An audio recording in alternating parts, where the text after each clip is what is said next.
ગુજરાત। સુરત શહેરમાં ₹50.46 લાખના bogus billing કેસમાં ટોળકીના સાગરીતને ઝડપી પાડવામાં આવ્યો છે। આ મામલામાં આરોપી હાર્દિક રમેશભાઈ ગુરિયા છે, જેમણે એક્સિસ બેંકમાં સેલ્સ એક્ઝિક્યુટિવ તરીકે કામ કર્યું હતું।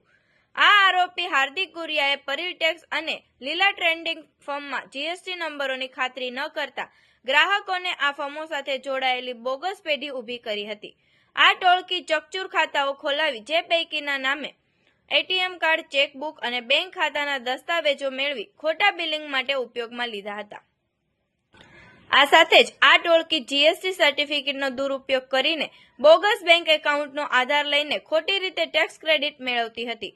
આથી સરકારી ખજાનાને આર્થિક નુકસાન પહોંચાડવામાં આવ્યું।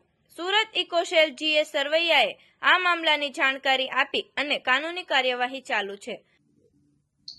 સુરત શહેર ખાતે ઇકોનોમિક જે સેલ છે તેની અંદર એક જીએસટી ટેક્સ ક્રેડિટની ચોરી અંગેની ફરિયાદ દાખલ થયેલી, જે ફરિયાદની અંદર ફરિયાદીના જે જીએસટી એકાઉન્ટની અંદર ટેક્સ ક્રેડિટ જમા થયેલી હતી લગભગ 50 લાખ આસપાસ, તેની ચોરી કરી અને નુકસાન કરેલું એ બાબતની ફરિયાદ મળેલી, જે તપાસ અમો કરતા હોય, જેમાં મહેરબાન પોલીસ કમિશનર શ્રી અનુપમ ગેહલોત સાહેબ દ્વારા સતત માર્ગદર્શન હેઠળ સદર ગુનો ડિટેક્ટ કરેલ છે અને ભાવનગરની અંદર રહેતો એક ઈસમ એમને એરેસ્ટ કરવામાં આવેલ છે, જે એક્સિસ બેંકના sales executive, business development executive Hardik Ramesh Guriya એમનું નામ છે।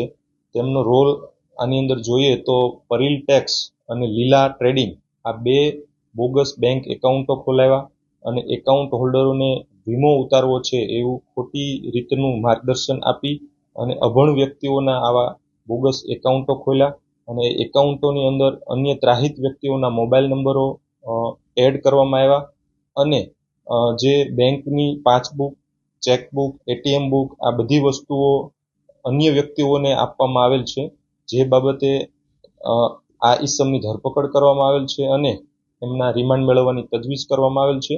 આગળની તપાસ અત્રે શરૂ છે। આવા અવનવા સમાચાર જોવા માટે જોતા રહો P24 ન્યૂઝ ગુજરાત।